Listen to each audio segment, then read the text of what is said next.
So your worst fears have finally been confirmed. You had lost. You had given up. You had no control over drugs. You had no control over the path you were going down or where it would take you.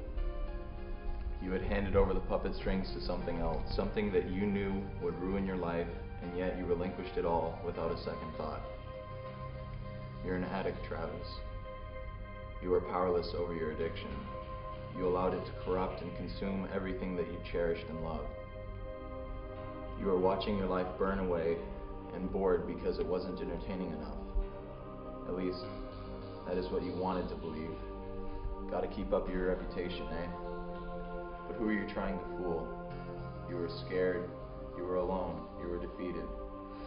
And even when the solution was right in front of you and always had been, you chose to look away. In fear, in denial, not wanting to admit that you were weak, that you had no control. But today, you are taking your life back. You are back in the driver's seat. You are embarking on a new journey in life. Here you are, in treatment. You never thought that this would be in the cards, but you know that you need to do this. You have to get this no matter what. The reason why you're riding all of this is that for the first time in your life, you are taking responsibility. Hits you here, move you a little bit? Absolutely. Yeah. Can you relate to that? Listen to that, like I can so relate to like all the relationships and going from relationship to relationship and always feeling that void. Yeah. You know, and like I want to be the man that I can be doing the work in this house, like, and I already feel it already, you know, like just being around like the unity in this house is amazing, like just being around the guys, and they really helped build me up. Like when I got here, I wasn't happy. When you first asked for help, it right away became, what do you want to do about it? I want to feel better. I want to think clear. I don't want to be obsessed. I don't want to feel crazy. I don't want to be sad all the time. I don't want to be mad all the time. You know, I want to be okay. You know, so you get a little of that okay, and you make those commitments. When I came here, I didn't know if I wanted to do all the work. I just knew I had to do something different. I came in here, I got hooked in with guys like that. I get inspired. I care about the guy beside me. Once I was able to surrender to other people's suggestions, this became easy. What else helps is finding things I'm passionate about, like helping people, fighting competitively, and living a healthy lifestyle.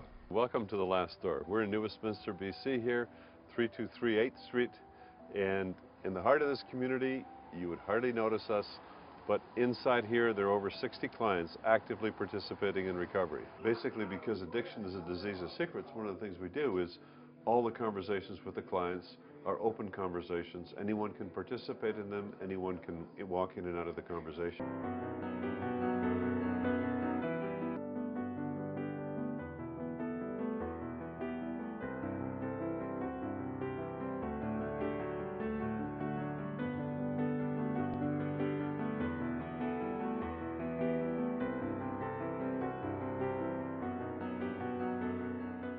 You know, to get clean, to get off everything, to think clear, to eat well and exercise and feel like a decent person, and to, you know, take that opportunity. And as you get guys doing it, they progress emotionally, spiritually, mentally, physically. When the new guy comes in, that becomes the inspiration. If he could do it, I could do it. The first step is your parents, from when you're 1 to 10 years old. And then it says, what type of people were they? So I start writing about my mom and my dad, and then what was their relationship with each other. So it just helps you figure out a lot of stuff about your childhood and stuff. So it's good, come here. Sometimes we'll expose guys to the environment, get them to stay here for you know, a period of time even before they make the decision, you know, and really let them know what they're getting into. And they'll walk into, you know, a group environment. It's like a ball team mentality, and you know, it can help a guy get through those anxious days and depressing days and moody days. And you know, I think it starts to click when you physically feel better and the volume in your head comes down a little bit. You know, so for me, I got involved and it helped me stay clean, and I was just getting good at that. I was thinking, like, anything I'm going to do, I'm going to get good at it. I think I was a good hockey player. I think I was good at my jobs. I like to master anything, and what I noticed was literally hundreds of people that were clean in recovery that for the most part weren't any good at it. They would stop using and go crazy. They would stop using and indulge in every other kind of addiction there is, like put down the cocaine and go to a casino. Dealing with it in the sense of a solution, not the problem. You know, not blaming your mom and dad. You know, like nobody's in here because of how they were raised. They're in here because they're self-centered and self-indulged and greedy and selfish and live in defects. It seems to go part and parcel with addiction. And allowing a person to practice generosity and practice common sense and take responsibility, they seem surprised that they're getting better.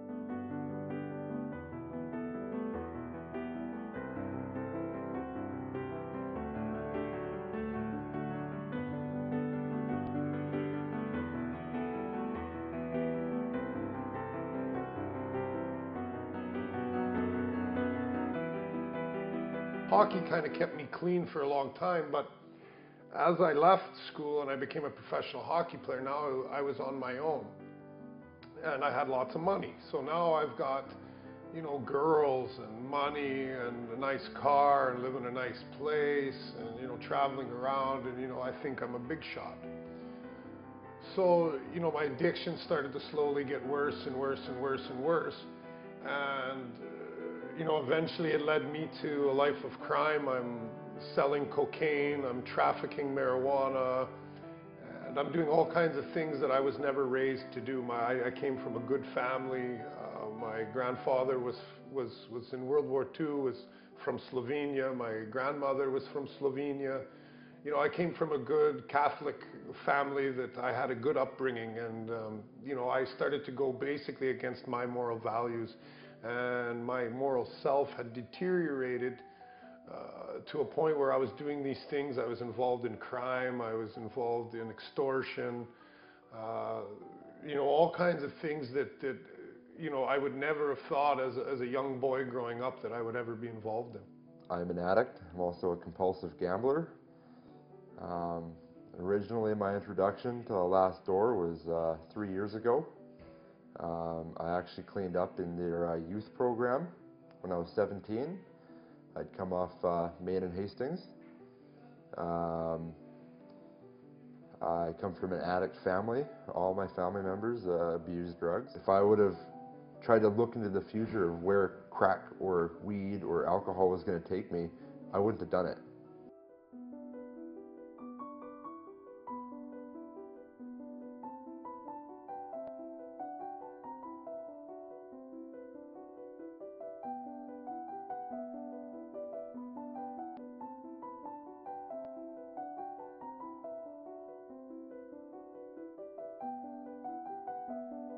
Hi, my name is Jason. I'm an alumni of The Last Door. I was a client here for about 6 months, and my chore for the majority of my stay was the cook for lunch and dinner. And after I finished the program and completed the steps, they asked me to come aboard and be the full-time house chef. So I was happy to come aboard.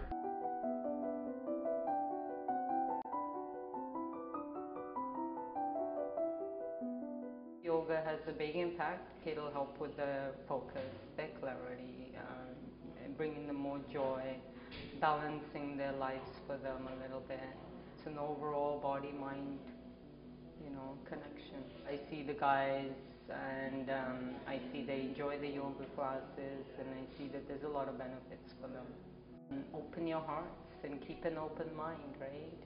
These guys in here are just like us, like anybody else. For us to run a treatment program and for people to be, you know, dying from nicotine addiction was insane. So I think it's about 18 years ago, our whole place went no smoking.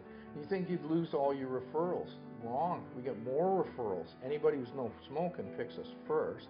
And most people I talk to, they're just tired of it. They're tired of the grind. They're tired of being owned by one or another kind of addiction. You know, so recovery from addiction, you know, gambling, sex, whatever, any of it, you know. I came here and, you know, just really found my heart here, actually. It's just like an amazing thing, you know, practical, approaches to recovery, you know, just putting one foot in front of the other, and just, you know, really laughing a lot and loving myself and loving what I'm doing in this life. Part of what we do is try to reintegrate clients with their families, whether it be a spouse or parents. And so to that end, we have a family suite, okay? And it's set up a bit more like life would be at home, with a mom and a dad and a baby, let's say. Sometimes it'll be parents with a couple of kids. And they spend sometimes 2 days, sometimes 2 or 3 weeks here. It's comfortable accommodation. We basically have specialized funding for the family program. Well, I'm 19 years old, and I went to university, and like I'd spent my whole life I wanted to go to college. I had all these hopes, dreams, and goals, and then drugs were introduced to my life and addiction. The message I want to send is, for some reason, there's this preconceived notion that a lot of young people out there have, that, oh, I'm 16, 17, 18, 19, 20, and so on and so forth, and they think that that's the age group when they're like supposed to experiment or party at some point. And I mean, it's okay to have fun, but you don't need to turn to drugs to do that, right? And like my advice to a lot of people out there is I just stay away from drugs completely. And if you think that you have a problem, or that like if you feel that you might be turning to drugs to get outside of yourself, I'd talk to somebody about it. And what I've done is I ruined my life with my addiction.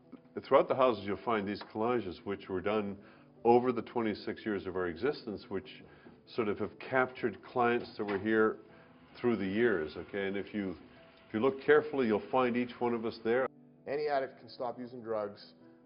Any addict can one day live in their own skin and find a new way of living. Anybody can do it. If I can do it, anybody can do it. How to get there? I mean, for me, it was you got to be around people that are doing the same thing. You got to be inspired.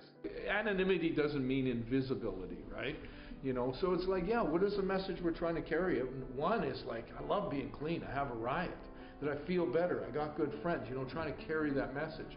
Yeah, there's the part about addiction where I've overcome that self-centeredness. Or, I mean, if you want to talk about addiction, it's just like, everything seemed to be about that for years. Everybody was talking about being on the streets and eating garbage and the losses we've taken, and tortured and insanity, and you know, but it seemed for a long time, even after like they got into doing a little bit of TV around addiction, there wasn't a lot around recovery. So we decided we'd try and carry a bit of a message that you guys aren't suffering, that, you know, like you go play hockey and you go play soccer, and that you're enjoying life, and, you know, guys have their moms and dads and kids here. Anybody's mom comes here, everybody calls her mom, like the one that got up last night.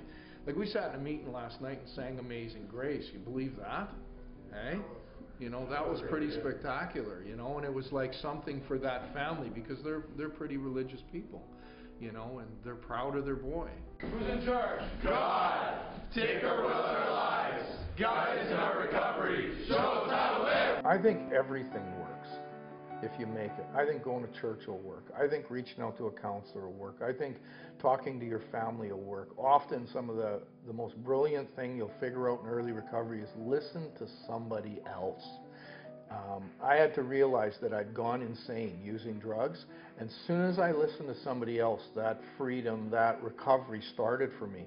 Here in particular, we do a therapeutic community. We like to make it interesting. I want the boys to eat good, be healthy, get along, make friends. I mean, like, we like to celebrate, and you know, every place has a little bit of a different style. That's our style. If we can help somebody, we say so. If we can't, we'll offer alternatives. We've got a great website, www.lastdoor.org. We put a lot of energy into keeping it updated. Everything about us is on there. But the only thing you could do that is do nothing, or wait for it to go away. We were talking about it in the group today a little bit, that just stopping necessarily won't make it work. Like, you'll stop taking drugs, and every reason you're taking them are still there. You actually have to make a change in your life. And what we like to tell people is those changes are positive. Like eating and sleeping and being healthy and having other people in your life, and you know like for your mom and dad to be happy. I got my little disco ball there, you know, just to remind me of the nights when I used to play at the clubs. A little disco ball, you know. These are CDJs. Normally I would use turntables for records, but it's a little too much space, so we got these CDJs, and the speakers aren't very big because, you know, we have guys that live underneath us, so they don't like it when we turn it too loud. But you know, since the camera's here, we can turn it a little bit up.